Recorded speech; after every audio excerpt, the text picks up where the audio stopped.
Sa nakalipas na State of the Nation address ng Pangulong Bongbong Marcos noong July 28, 2025, muling umalingaw-ngaw ang matagal ng panawagan ng taong bayan.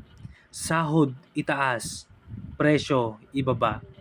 Isang panawagan na hindi lamang mula sa mga manggagawa at mamamayan, kundi pati na rin mula sa mga pinuno ng simbahan na nagsusulong ng hustisya at pantay na oportunidad para sa lahat.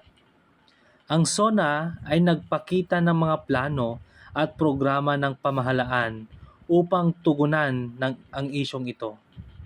Ngunit ang mga detalye at ang pagpapatupad nito ay nanatiling palaisipan. Kailangan nating tanungin, sapat na ba ang mga ipinangakong solusyon? Magiging epektibo ba ang mga ito sa pagpapagaan ng pasanin ng mga Pilipino na araw-araw na nakikipaglaban sa mataas na presyo ng bilihin at mababang sahod? Ang pagtaas ng presyo ng pagkain, gasolina at iba pang pangunahing pangangailangan ay nagdudulot ng matinding hirap sa mga pamilyang Pilipino.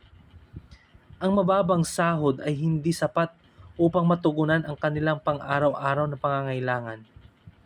Ang pagsasama-sama ng mga problemang ito ay nagbubunga ng isang sistema na nagpapahirap sa mga mahihirap at nagpapalaki ng agwat sa pagitan ng mayayaman at mahihirap.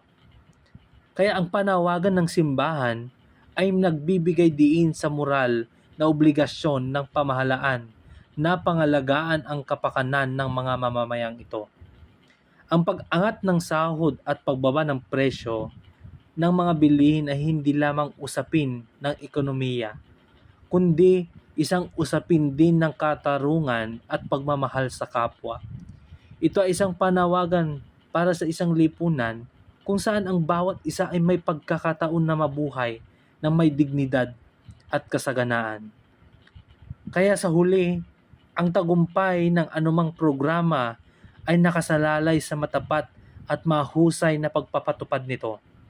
Kailangan ng transparency, kailangan ng accountability, at pakikinig sa boses ng taong bayan. Sana'y maging daan ang SONA 2025 tungo sa isang mas makatarungan at maunlad na Pilipinas para sa lahat. Ang pagsama-sama ng pamahalaan, simbahan at mamamayan ay susi sa pagkamit ng panaginip na sahod itaas, presyo ibaba. Maraming salamat po.